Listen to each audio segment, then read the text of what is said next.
하늘의 호흡으로, 성령의 호흡으로 이 땅에 오신 주님, 이 시간 그 성령의 호흡으로 주님의 말씀을 듣게 하옵소서. 교회 안에 주님이 계신다고, 성령이 계신다고 고백하는데 지금 우리의 마음에 주님이 계신가요? 주님은 부활하셨는데, 성령은 충만하게 임하셨는데 우리의 영은 죽어 있지는 않나요? 성령의 말씀으로 우리를 이 시간 소생케 하옵소서. 부족한 저의 모습은 모두 가려주시고 오직 주님의 말씀만 전해지게 하시며 저의 입술의 모든 말과 마음의 묵상이 온전히 주님께 연락되어지는 은혜와 축복의 시간이 되게 하옵소서. 예수님의 이름으로 기도드립니다. 아멘. 아멘. 할렐루야. 말씀을 듣는 마음으로 한번 성경을 높이 들어주시고요. 성경 가지고 계신 분들 한번 주님의 말씀은 내 발의 등불이요 함께 우리 고백하겠습니다. 시작. 주님의 말씀은 내 발의 등불이요 내 길에 비칩니다. 주님 말씀에 축복이 있습니다. 주님 말씀에 능력이 있습니다. 주님의 말씀이 나를 변화시킬 것입니다. 주님 내 길을 엽니다. 주님 내 마음을 엽니다. 주님 내 삶을 엽니다. 아멘. 아멘. 주님의 축복이 우리 사랑하는 모든 성도님들에게 함께 하시기를 주님의 이름으로 축원합니다. 오늘 주님의 크신 소망이 함께 하시기를 기도합니다. 요즘 하루하루 힘과 소망의 말씀이 필요한 이 세대에 특별히 오늘 성령 강림 주일의 말씀을 통하여 성령님이 만드시는 인생 최고의 작품이 우리 모두가 되기를 간절히 바랍니다. 오늘은 성령 강림 주일입니다. 성령 강림 주일은 교회의 생일이죠. 교회의 탄생은 무엇으로 됐습니까? 성령입니다. 바로 성령이 각 사람에게 임하여서 성령 안에서 성령이 임하여서 교회가 탄생하였습니다. 오늘은 우리 생일이에요. 교회의 생일. 성령은 바로 생명입니다. 생명의 근원, 그것이 바로 성령입니다. 마태복음 1장 20절에 예수님의 탄생은 무엇으로 인하여 됐습니까? 성령으로 인하여 됐습니다. 창세기에서 사람을 창조하실 때에 무엇을 불어넣으셨습니까? 하나님의 생기, 하나님의 영, 성령을 불어넣으셨다라고 말씀했습니다. 바로 하나님의 형상으로 지으시기 위하여 하나님의 영으로 생명을 주셨습니다. 오늘 교회의 탄생은 어떻게 됐습니까? 성령이 임하여 충만하게 임하여서 시작되었습니다. 이 성령님께서 오늘 본문의 오순절 다락방에 모인 믿음의 공동체에게 오셨습니다. 오순절은 바로 유월절 후에 50일, 그 순이라는 것은 일순은 바로 10일을 뜻합니다. 오순절은 바로 오순 50일, 즉 유월절 후 50일이 되는 날, 또한 예수님께서 승천하신 것이 40일 후인데 예수님 승천 후 10일 후에 일어난 일이 바로 오늘 성령 강림의 사건입니다. 오순절 날에 그들은 성령을 받게 됩니다. 그리고 성령께서 놀라운 하나님의 권능으로 성령의 작품을 만드십니다. 오늘 말씀의 제목이 성령의 작품, The Great Works of Holy Spirit입니다. 성령께서 만드셨습니다. 성령께서 놀라운 일을 하셨습니다. 특별히 오늘 저와 여러분에게도 이 성령의 작품이 초대교회에 임한 것처럼 저 여러분에게도 이 놀라운 작품들이 임하기를 주님의 이름으로 축원합니다. 열린 마음으로 이 말씀을 듣기를 바랍니다. 우리 말씀 듣기 전에 우리 말씀 옆 사람과 함께 우리 열심히 들읍시다는 마음으로 옆 사람에게 한번 이렇게 인사할까요? 당신이 계시니 힘이 납니다. 우리 한번 이렇게 인사하겠습니다. 이 말씀을 드시다가 주시면 여러분들이 깨우시라는 말씀입니다. 제 책임이기도 하지만 여러분이 깨우세요. 오늘 본문에도 제자들은 예수님이 승천하신 후에 확신과 믿음을 가졌다기보다 의심과 불안함이 더 있었습니다. 염려가 있었습니다. 예수님이 좀 더 오래 머무셨으면 하는 생각이 있었습니다. 아니, 예수님이 좀 자세히 말씀해 주시기를 원했습니다. 아니, 가야 될 길을 좀 보여주셨으면 하는 마음이 있었습니다. 그런데 예수님은 단 한마디의 약속만 남기신 채 그저 떠나버리셨습니다. 그 말씀이 바로 사도행전 1장 4절 말씀, 우리 함께 한번 1장 4절 말씀 읽어볼까요? 시작. 너희는 예루살렘을 떠나지 말고 내게서 들은 아버지의 약속을 기다려라. 요한은 물로 세례를 주었으나 너희는 여러 날이 되지 않아서 성령으로 세례를 받을 것이다. 여러분, 이 시간에 우리 성령의 세례, 성령 충만한 삶 되기를 간절히 바랍니다. 제자들이 요한의 물로 세례를 주었으나 너희는 여러 날이 되지 않아서 성령으로 세례를 받겠다. 성령의 충만함이 너에게 임하겠다라고 약속하십니다. 그 성령이 임한 것이 바로 교회가 탄생한 사건입니다. 바로 이 성령을 통해서 그들은 다시 소통하게 되었고, 다시 변화하게 되었고, 다시 힘과 용기를 갖게 되었습니다. 오늘 이 세 가지의 말씀을 통하여 어떻게 제자들이 이 성령을 통한 놀라운 작품이 되었는지, 우리 또한 그 작품이 어떻게 될 수 있을지 함께 나누는 시간 되기를 바랍니다. 첫 번째는 성령은 소통과 이해의 작품을 만드셨습니다. 우리 함께 1번 한번 읽어볼까요? 시작. 성령은 소통과 이해의 작품을 만드셨습니다. 아멘. 성령 강림의 현장에서 볼 수 있는 가장 큰 특징은 바로 성령이 내려와 하나가 되었다라는 것입니다. 각 사람에게 성령이 내려오고 충만하게 임하셨는데 그들이 이해하게 되었고 소통하게 되었다라는 말씀입니다. 오늘 말씀에도 보듯이 서로 다른 언어를 쓰는 사람이 이 사도들, 제자들이 기도하는 그 방언의 내용을 알게 되었다라는 말씀입니다. 방언, 우리 방언은 여러분, 우리가 기도할 때도 주시지만 특별히 오늘 이 방언은 다른 나라 말이라고 나와 있습니다. 여러분, 방언의 가장 큰 목적은 선교 전도입니다. 하나님께서 우리에게 왜 은사를 주셨습니까? 재능을 주셨습니까? 우리에게 달란트를 주셨습니까? 하나님을 알리도록 하시는 것입니다. 바로 오늘도 이 서로 다른 언어, 이해되지 않고 소통되지 않았던 사람들이 성령을 통하여 이해되고 소통되었습니다. 성령께서 함께 하시면 첫 번째 어떤 이해와 소통이 일어나게 되냐면 하나님에 대한 이해와 소통이 일어납니다. 거룩하신 하나님의 뜻을 예수 그리스도께서 보여주신 십자가의 진리와 그 부활의 신비가 성령을 통해서 이해되게 되고 나와 세상을 향하신 하나님의 사랑을 이해하게 됩니다. 그래서 우리가 예수를 믿고 성령이 우리에게 이해와 그 진리를 깨닫게 해주시면 우리가 하나님을 알게 되는 것이죠. 나를 향한 하나님의 은혜는 물론 인생에 살다 보면 인생의 고난과 역경이 있지만 그때마저도 성령께서 우리를 이해하도록 그 고난의 이유를 알게 하신다라는 것입니다. 하나님과의 소통과 이해. 그리고 두 번째는 나와 다른 말, 다른 마음, 다른 삶을 사는 사람들을 이해하고 소통하게 됩니다. 성령은 진리와 고난과 그리고 세상을 바라보는 이해의 문을 넓혀주기 때문에 하나님을 믿는다는 것은, 성령을 우리에게 주신다는 것은 그저 하나님만 아는 좁은 신앙이 아니라 우리 주위에 있는 사람들을 이해하고 우리의 주위에 있는 사람들을 배려하고 우리의 주위에 있는 사람들을 사랑할 수 있는 마음을 주신다라는 것입니다. 여러분, 우리는 말이 없이는 살 수 없죠. 말을 해야 됩니다. 말을 해야 우리는 살 수 있죠. 여러분, 그런 재미있는 유머 예화가 있습니다. 옛날 어느 동굴에 바보 삼형제가 동굴에 들어가는데 동굴에 이런 팻말이 있었다고 하죠. 말하면 죽는다. 말하면 죽는다. 그래서 그 동굴에 들어가면서 우리 모두 오직 입을 굳게 다물고 침묵하자 그러고 들어갔어요. 근데 제일 큰 형이 너무 걱정이 되니까 동생들에게 이렇게 말합니다. 야, 너희들 말하면 죽는다. 조심해라. 그러고 바로 죽었대요. 둘째 형이 그럽니다.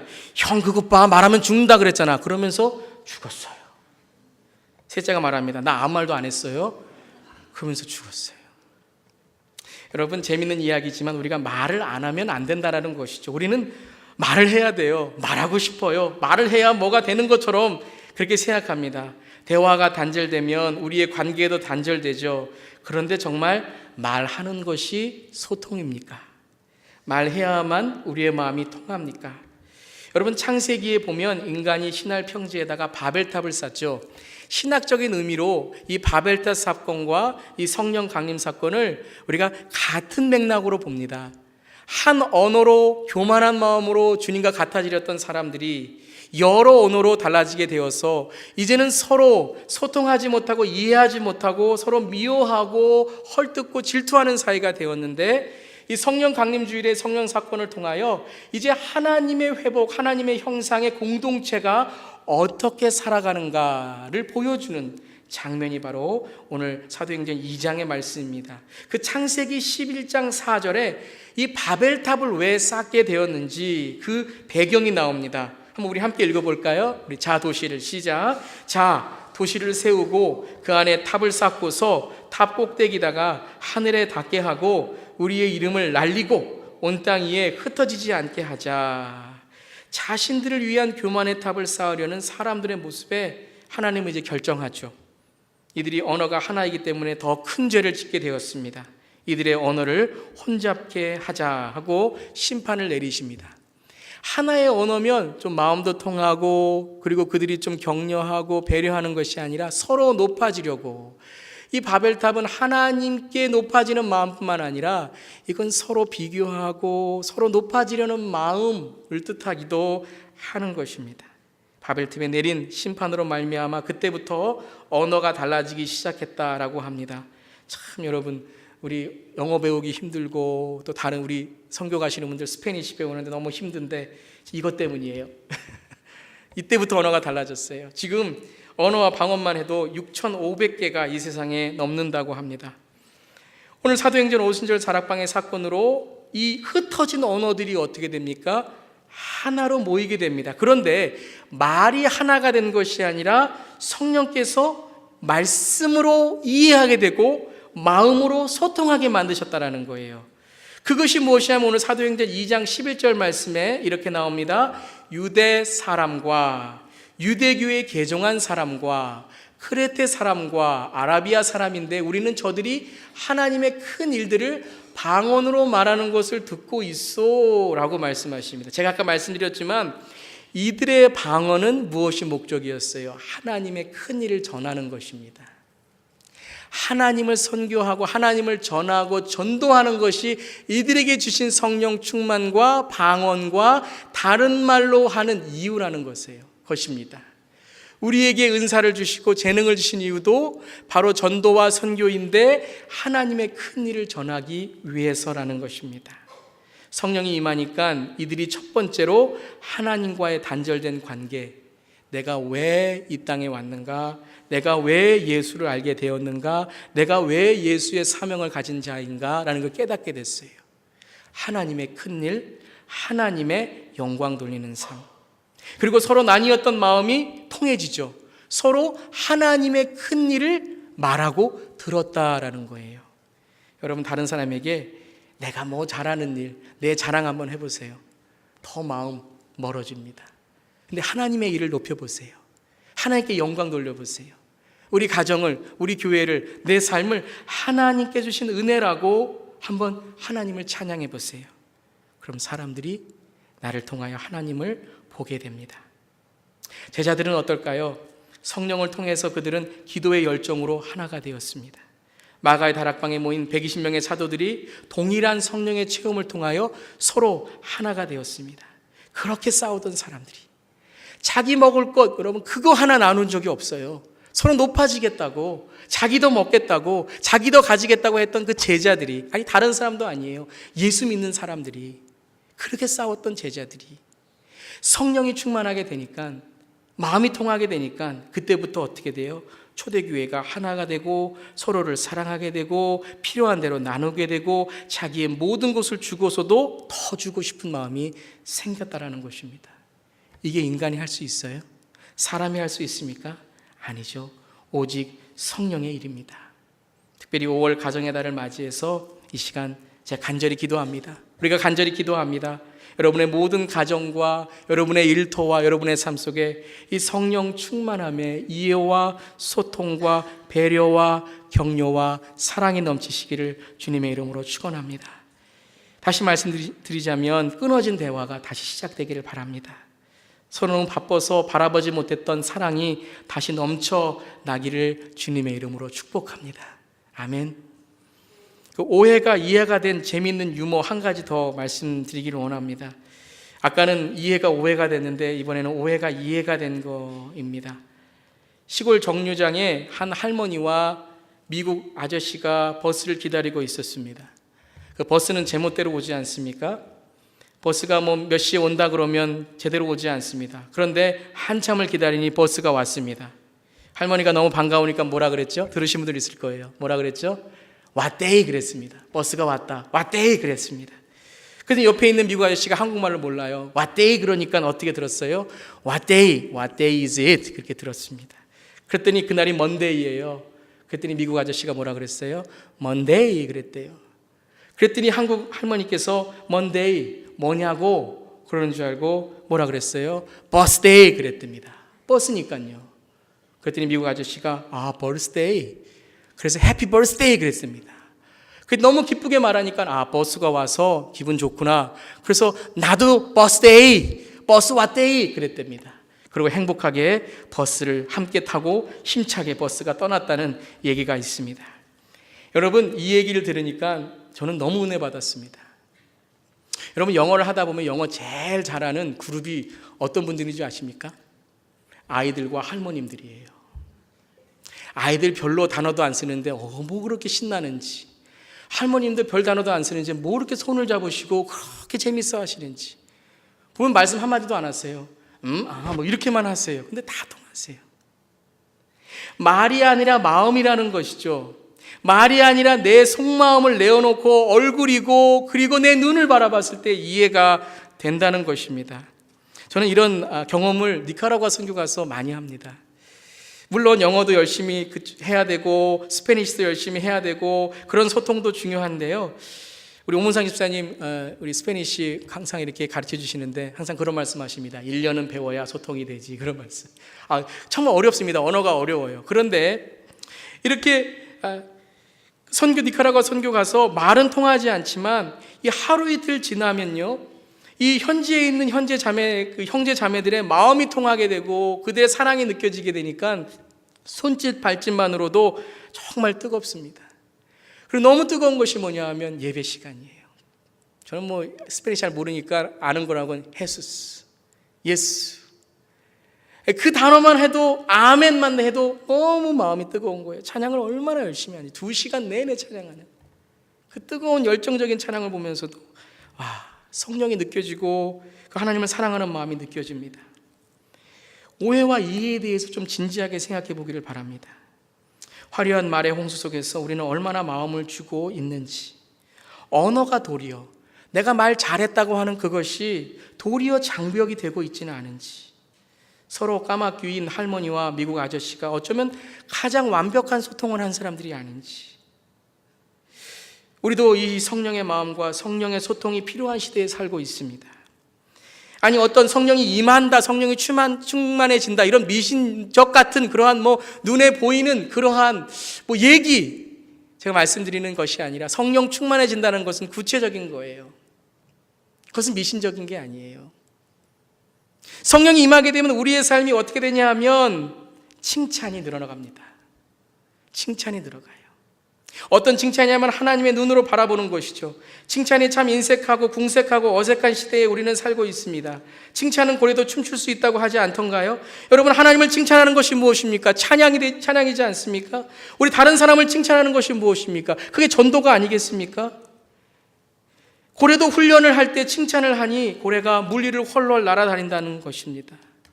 여러분 우리 가정, 우리 교회 안에 성령이 함께 하신다는 것이 무엇입니까? 위로하고 칭찬해주고 서로 기도해주고 말씀으로 서로 격려해주고 서로 사랑해주는 그런 일들이 늘어나는 건 아니겠습니까? 여러분 재밌는 이야기, 어떤 한 목사님께서 안식년에 한국에 가셨는데 1년 동안 목사님인 것을 감추고 나중에는 집사 직분도 받고 오셨다는 얘기 들어보셨어요? 이 목사님이 처음에 이제 교회 한국에 이제 가셔서 안식년에 1년 동안 쉬셨는데 한국에 가셔서 교회에 출석하게 되셨는데, 여러분 목사님인 것을 숨기고 이제 몇 달 이렇게 교회 다녔다고 합니다. 그런데 이 목사님이 이제 교회 복도를 가시는데 그렇지 않아요. 이렇게 휴지가 떨어져 있으면 우리 목사님들은 휴지를 잘 주우세요. 휴지를 딱 주었대요. 그랬더니 그걸 보고 계시던 집사님께서 아니 어떻게 새 가족으로 오신 분이 이렇게 휴지까지 다 주우세요? 칭찬을 하시더래요. 그래서 매주마다 휴지만 주고 다니셨대요. 그랬더니 새 가족 오셔서 너무너무 봉사 잘하신다고. 그래서 또 어떤 부서에 맡아서 그냥 봉사를 했더니 또 칭찬하시더래요. 칭찬이 너무 좋아서 나중에는 집사직분 받았다는 거 아니에요. 여러분, 재밌는 이야기이기도 하지만 여러분도 그렇습니다.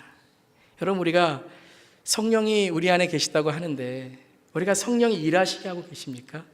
성령이 우리 안에서 정말 신나게 우리를 통하여 다른 사람을 높여주고 배려하고 격려하고 주님을 찬양하고 주님을 높여드리는 일에 우리는 얼마나 정말 성령에 충만한 자가 되고 있습니까?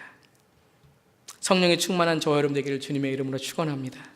성령을 통해서 다시 여러분 대화가, 사랑의 언어가, 그리고 신앙의 말씀이 시작되기를 주님의 이름으로 축원합니다. 두 번째, 성령은 새로운 변화를 위한 작품을 만드셨습니다. 함께 읽어볼까요? 시작. 성령은 새로운 변화를 위한 작품을 만드셨습니다.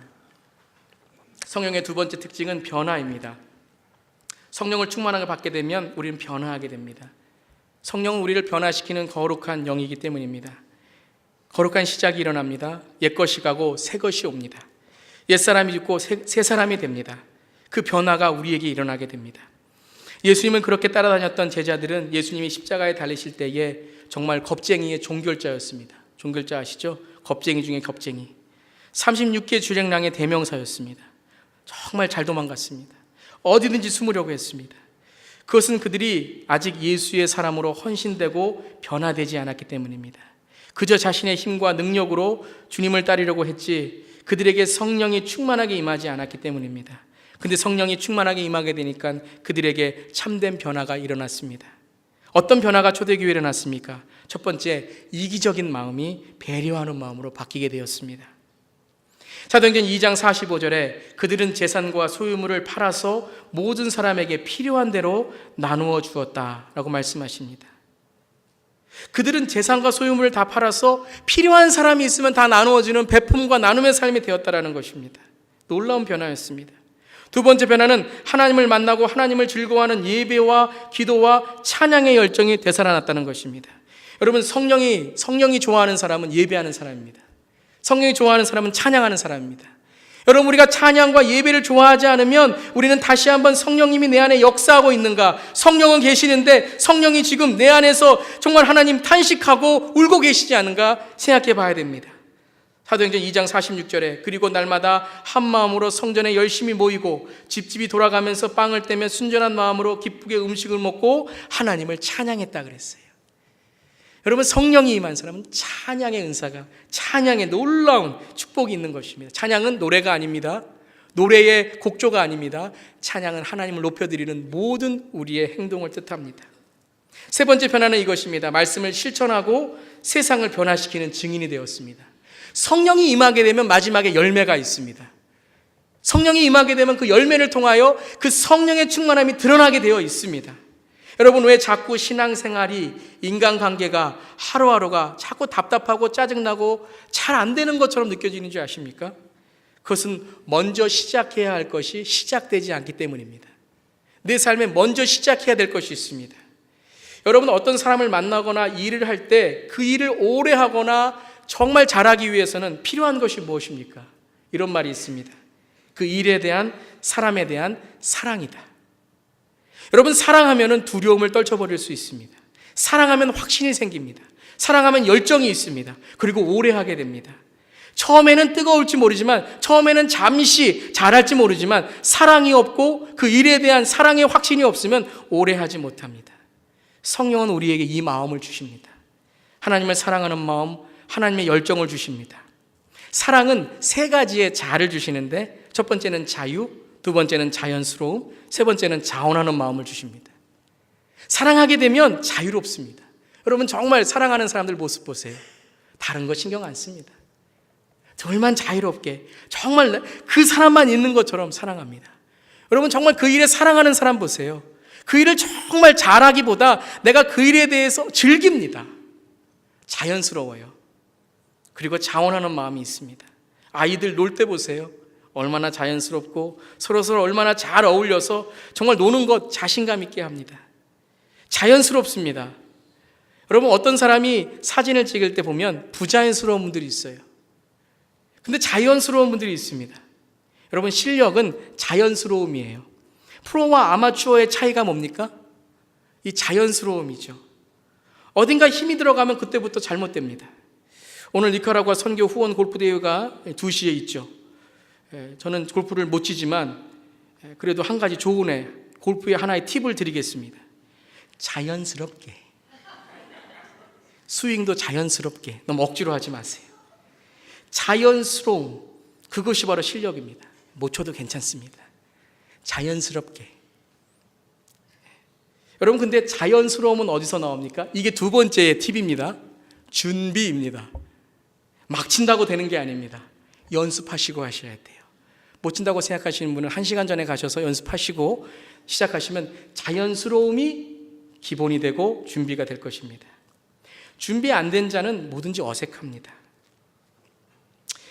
한 가지 요즘 제가 기도하는 가운데 마음에 부담이 있는 그러한 이 자연스러움이 있습니다. 준비가 있습니다. 그것은 예배입니다. 예배가 좀 자연스러웠으면 좋겠습니다.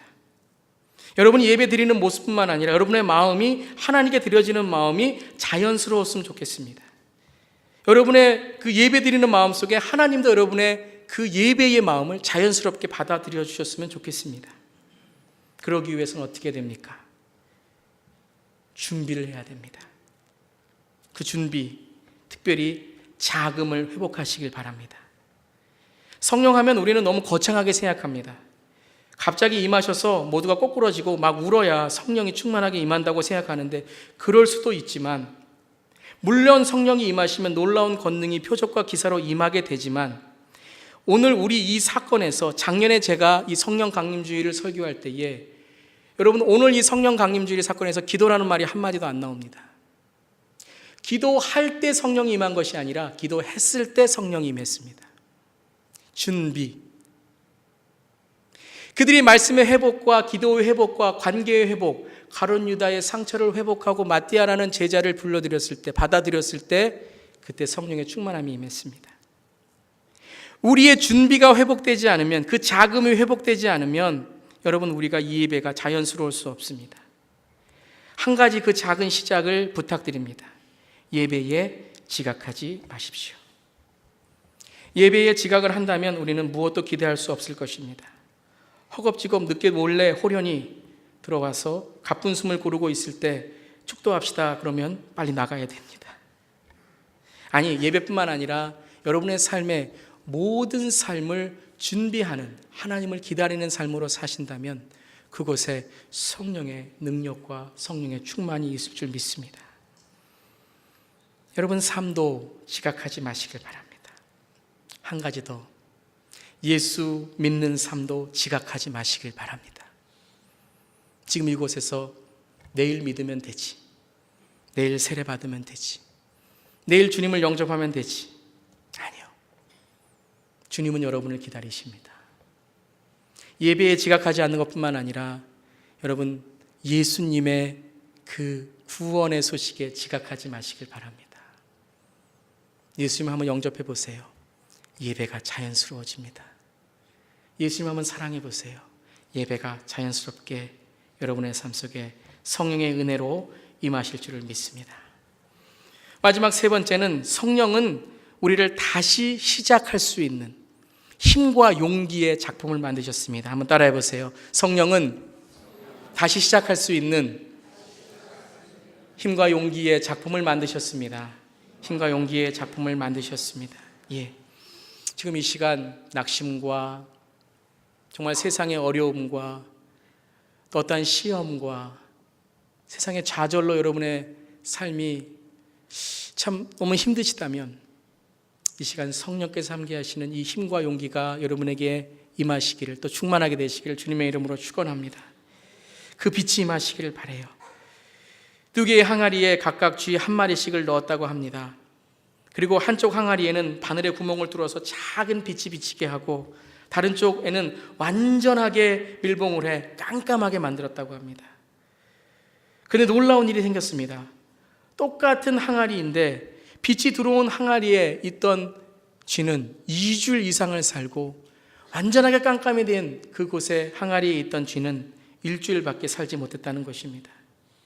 그 작은 한 줄기의 빛이 이 쥐에게 삶과 희망과 용기가 되었던 것입니다.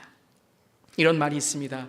인생을 망치는 것은 실패가 아니라 다시 시작하지 않는 좌절과 게으름이라는 말입니다. 위기라는 말은 위험한 기회라는 말입니다. 다시 시작할 수 있다는 말입니다. 성령이 임한 초대교회의 성도들에게 어려운 일이 없겠습니까? 힘든 일이 없겠습니까? 아니요. 계속해서 힘듦과 어려움과 핍박이 있었지만 그들은 그들의 삶에 있는 어둠을 바라보지 않고 한 줄기 주님께 주시는 빛을 바라보며 달려갔던 것입니다. 상황을 바라보지 않고 주님이 주신 성령의 인도하심과 하나님의 뜻을 구했습니다.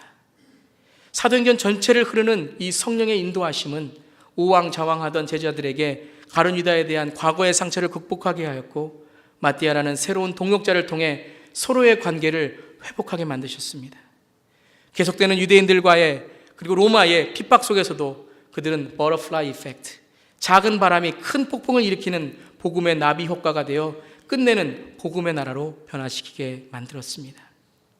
우리가 사도행전을 계속 읽어볼 때에 교회 안에 크고 작은 문제 속에서 사도행전 4장의 베드로와 요한의 감옥 안에서도 5장의 교회의 중직자 아나니아 삽비라의 죽는 그러한 위험 속에서도 6장의 서로의 의견이 충돌되는 그러한 사건 속에서도 7장의 스데반의 순교와 교회의 놀라운 그런 누구도 견딜 수 없는 핍박 속에서의 절명의 위기 속에서도 그들은 어두운 문제를 보지 않고 상황을 보지 않고 하나님의 뜻을 위해 성령의 도우심을 구하였습니다.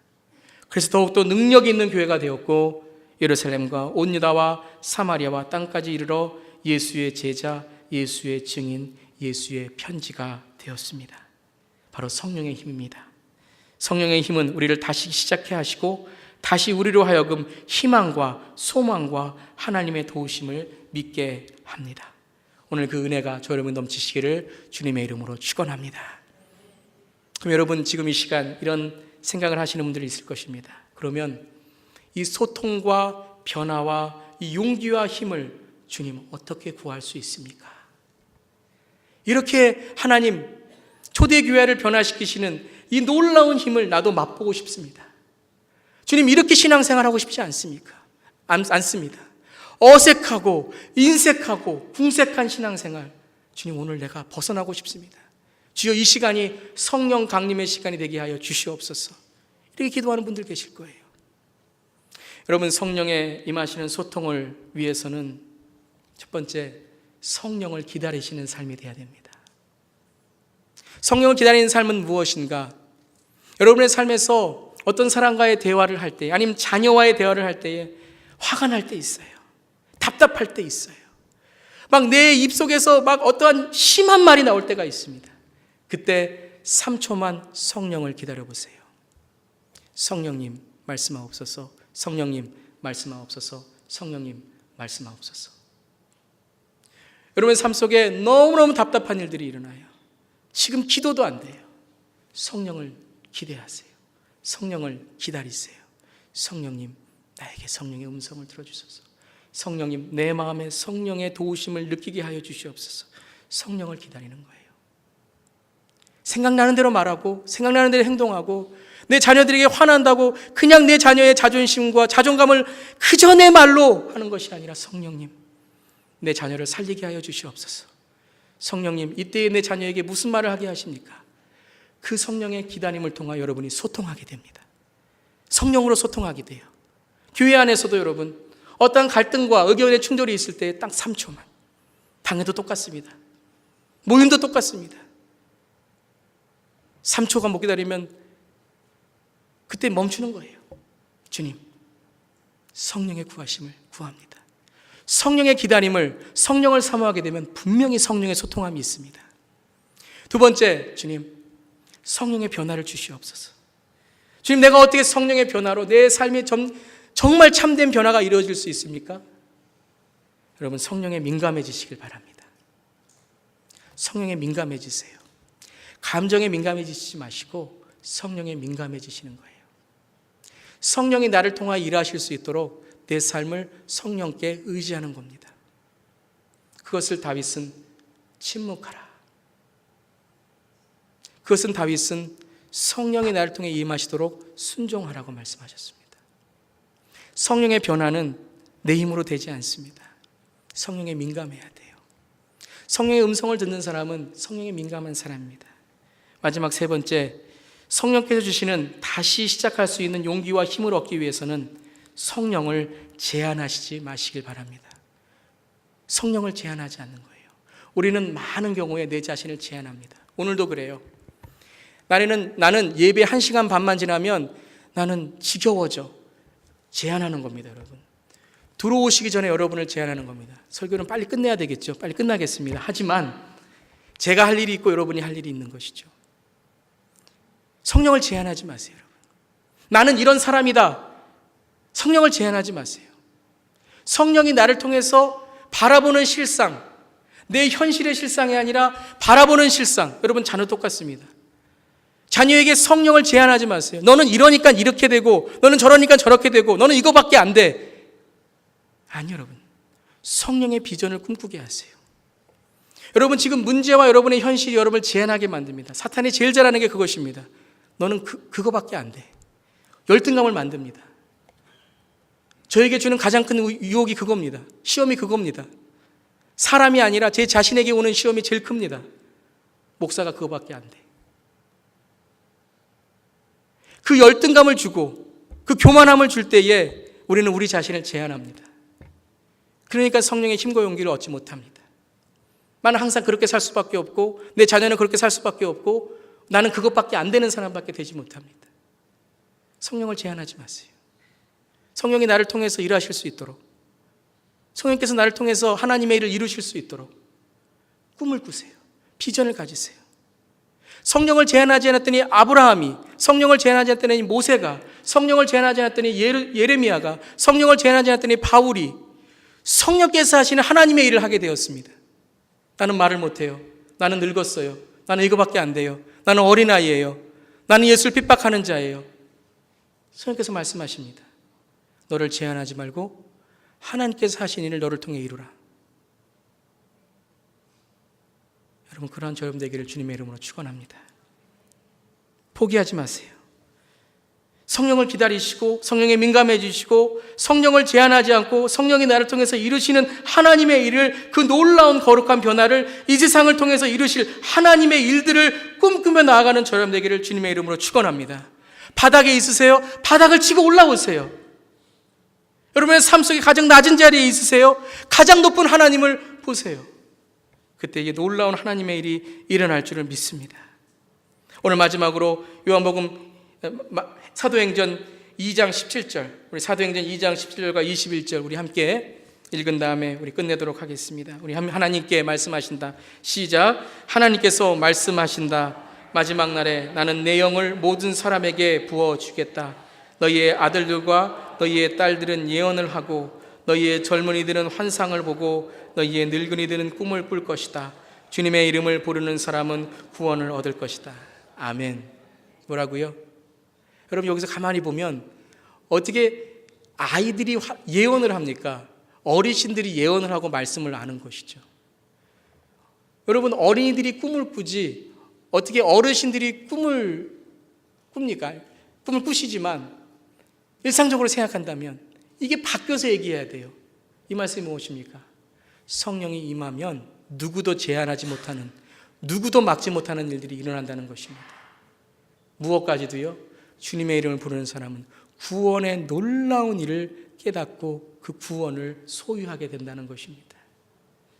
성령의 사람, 성령의 능력 사람 되시기를 주님의 이름으로 축원합니다. 기도하시겠습니다. 성령님, 우리 안에 충만하게 임하시옵소서. 예수를 믿으면 우리 안에 성령이 있습니다.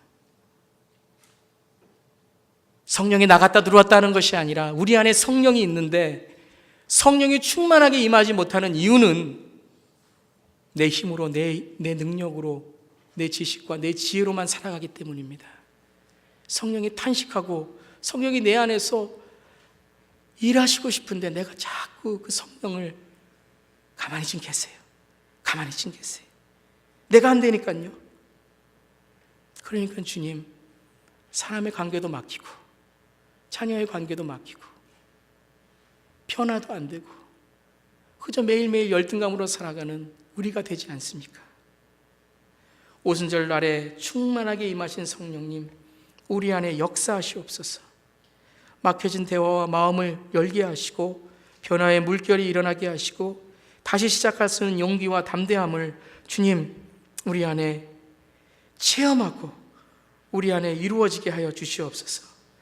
바벨탑과 같이 교만한 세대에 성령의 도구로 세상을 향한 하나님의 소망과 하나님의 소원과 하나님의 소통과 하나님의 소생을 전하는 우리 교회 되게 하여 주시옵소서. 주님의 은혜에 감사드리고 성령님의 이 사건에 감사드리며 예수님의 이름으로 기도드리옵나이다. 아멘.